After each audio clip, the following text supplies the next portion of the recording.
ایمل ولی صاحب خو په تنقید کې غدار ابن غدار په سینټ کې وی تنقیدي انداز کې خو ډېر پښتانه په حقیقت کې باچا خان د غدار وی چې هغه د پښتونستان دعوه کړې وه، هغه د پاکستان جوړېدو مخالفت کړو. آیا دا دعوه د پښتونستان ټیک وه؟ آیا دا مخالفت ولې وشو؟ د دې شاته دلیل سو د دې سوالونو جوابونه صرف په یو شي کې پروت دي. هغې ته د پاکستان ریزولوشن وایي. 23 مارچ 23 مارچ 1940 باندې چې کوم ریزولوشن آل انډیا مسلم لیگ را مخې ته کړو، په دې کې جوابونه پراته دي. خو دا حقیقت ځوانانو ته نه ویل کېږي. پاکستان تاریخ ټول دروغ دی په کتابونو کې. پاکستان کې د خبرې کولو نه مخکې زه هیله کوم ځوانانو ته چې دا د ویډیو د خلک هغه وګوري کوم چې تاریخ پسند او حقیقت پسند خلک دي، ځکه تاریخ په چا پرده نه اچوي. او دا خبرې زه تاسو ته د پاکستاني په توګه نه کوم، دا په خبرې زه یو پښتون نه بل پښتون ته کوم. دا د جرګې محفل کې لکه بیټک کې وجره کې د مېلمستیا د پښتون ولې په هغه کې یو پښتون بل پښتون ته دا خبره کوي. نو وطنونو نېشنلزم دا موږ به دا لږ سات تکیدو، حقیقت په پهلو وایي. پهلنۍ خبره د پاکستان ریزولوشن چې مسلم لیگ را مخې ته کو، دی د انډیا ټولو مسلمانانو سپورټ په دې باندې واغستو. د بنګال، د پښتونخوا، د پنجاب، د هر ځای مسلمانانو سپورټ په دې نقطه باندې په دې نقطو باندې واغستل شو. د لاهور ریزولوشن 1940 باندې همدغه مسلم لیگ د دې لاهور ریزولوشن د هرې نقطې نه بیا وروسته شو. موږ اوس پورې دا ریزولوشن مناو، خو دا ریزولوشن کې چې کومې نقطې لیکلي دي پاکستان مکمل د هغې الټه دی. پاکستان هر د هغې خلاف دی. مطلب دا دی چې اوسنی چې کوم زموږ وطن دی پاکستان، دا پاکستان وطن د پاکستان نظریې خلاف دی. کومه نظریه باندې چې دا جوړېدو، نو باچا خان په دې دلیل باندې د پاکستان جوړېدو مخالفت وکړو، ځکه چې مسلم لیگ د خپلو ټولو خبرو نه وروسته شو. چې کومو خبرو باندې هغه د مسلمانانو سپورټ اخیستو. مسلم لیگ ولې وروسته شو؟ مسلم لیگ ځکه وروسته شو چې د پاکستان د نظریې باندې برطانیې دغه فوج او مالدار اشرفي خاندانونو د پاکستان نظریه هایجیک کړه، د ځان لپاره قبضه کړه. پهلنۍ نظریه بالکل د غریب ولسونو د ټولو لپاره و، دا چې هایجیک شو مکمل. د دې هایجیک نه پس پاکستان باندې دغه مشرانو تر اوسه پورې راج دی، د غټ خاندانونو د فوج اسټابلیشمنټ. او دا خبره زه نه کوم، دا خبره انټرنیشنل ادارې اوس کوي، خو څوک یې مني نه. د زه به تفصیل توخم. According to the Economist Intelligence Unit, Pakistan becomes the only Asian country to be downgraded to an authoritarian regime. پاکستان ته یو اتوریټیرین رژیم اوس انټرنیشنل بین الاقوامي ادارې ورته وایي. د 115 ملکونو د جمهوریت جایزه چې اخیستنو پاکستان یې اتوریټیرینزم کې واچو. اتوریټیرینزم دا دی چې دلته ولس غلام دی، دلته جمهوریت نشته، دلته یو ډله ده زوروره د ناست د خپلې فیصلې کوي او ولس پکې غلام دی. دا اتوریټیرینزم دی. نو بین الاقوامي ادارې نن سبا پاکستاني خلکو ته غلام وایي. نو دا شی ټول باچا خان ته ښکاره شول. باچا خان لیډر ته همیشه مخکې لاره ښکاري، لیډر ته همیشه را روان وخت ښکاري. هغه ځکه د پاکستان جوړېدو مخالفت وکړو. اوس به ځوانان وایي چې بیا خو وروسته هغه پاکستان هم منلو. نو ویې منلو ځکه چې بله لاره هغه سره نه وه. د هغه پښتون قوم ټول دلته و. هغه پښتون قوم چې په هغې پرېښوستې نه شو، هغې دپارې مدرسې، تعلیمونه، مکتبونه، د هغې کلتور کې ښه خبرې هغې باندې ټوپک ایږدله، د هغې کلتور کې ښایسته بدلون راوستل. خمخوارو د پښتنو پرېښوستې نه شو، پاکستان یې قبول کړو. خو باچا خان مخالفت د ریزولوشن د اړېدو د مسلم لیگ د وجې کړی دی. صحیح ده؟ هغه ریزولوشن زه تاسو ته وایم، په هغې کې پهلنۍ نقطه دا ده: This session of the All India Muslim League emphatically reiterates that the scheme of the Federation embodied in the Government of India Act 1935 is totally unsuited to and unworkable in the peculiar conditions of this country and is altogether unacceptable to Muslim India.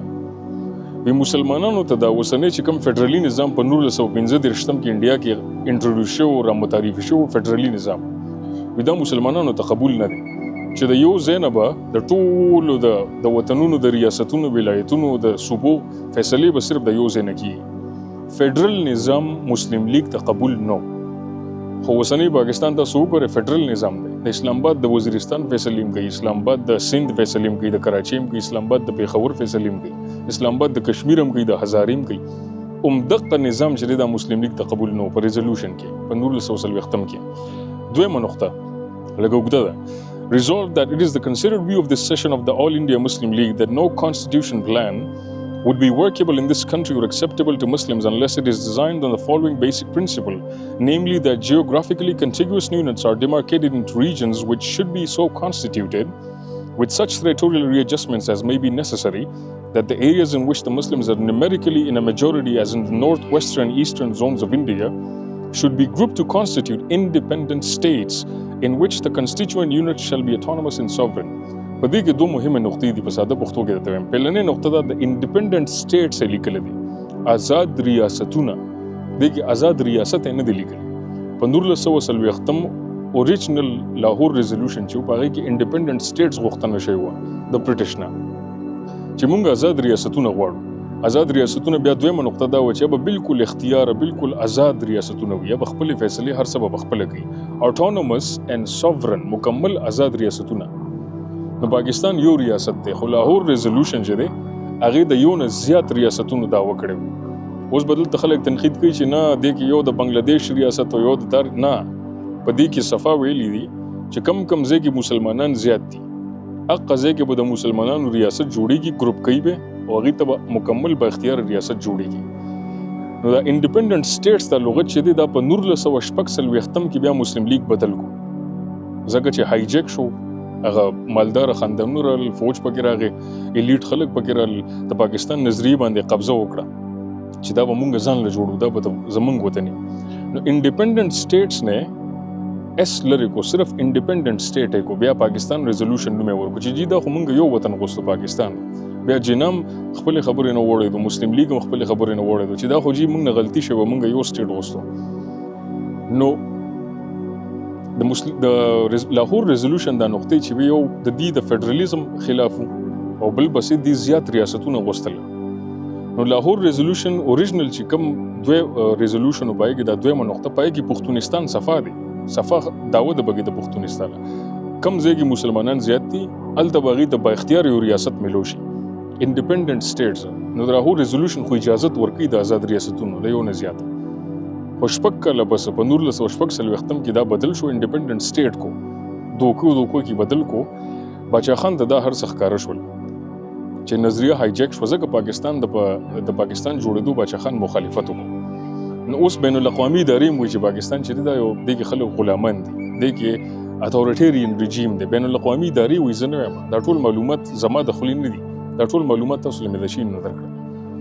نو پښتونستان دا هم د پاکستان ریزولوشن نه ثابته شوه او بیا د جوړېدو پاکستان جوړېدو مخالفت باچا خان په دې دلیل وکړو چې دې ته هغه قوتونه رادن نشول کوم چې عوامي قوتونه نه دي، کوم چې اشرفیه ده، کوم چې غټ خاندانونه دي.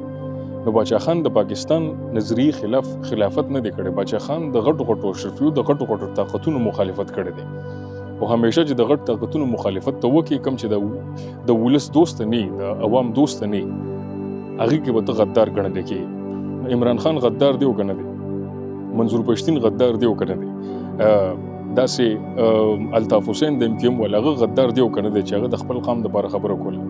آسما جهانګیر هغه غداره شوه که نه شوه چې د غټ قوتونه کوم چې عوام دوست نه د هغې خلاف ته کله اواز اوچت کې. نو باچا خان د پاکستان جوړېدو مخالفت ځکه وکړو چې پاکستان بیا د خپل نقطو نه وروسته شو او د دې لپاره جوړېدو د غټ خاندانونو لپاره، د فوج لپاره چا سره چې په ټول ځمکه باندې په کنټرول په ټول وسایل باندې د هغې مخالفت باچا خان وکړو چې دا پاکستان زه نه منم، دې کې به زما د پښتونخوا ځمکه هم مانه ځي، دې کې به د پښتونخوا اختیار هم مانه ځي، دې کې د پښتونخوا باچا خاني د خپل خاني خپل اختیار به هم مانه ځي، په دې کې به زما وسایل هم مانه ځي. لیډر ته د پیل نه دا هر څه ښکاري، ځکه باچا خان مخالفت وکړو.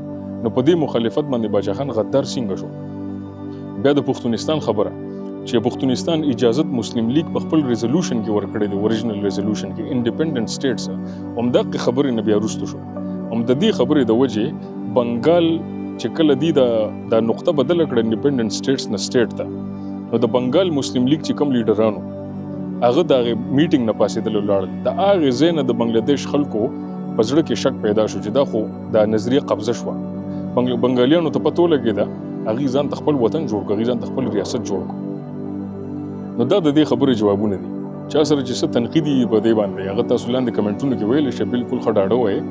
خو د دې خبرو کولو نه مقصد زما انتشار نه دی پیلول. د دې خبرو کولو نه مقصد زما دا دی چې خپل مشرانو ته چې معلومات د سره نه هغې ته غدار ویل چې دی، دې ته صرف فکر کوئ چې د غدار د لغت د کوم ځای نه راوتې دی، په ده باندې د غدار دا ټاپه څوک لګوي او څوک چې لګوي هغې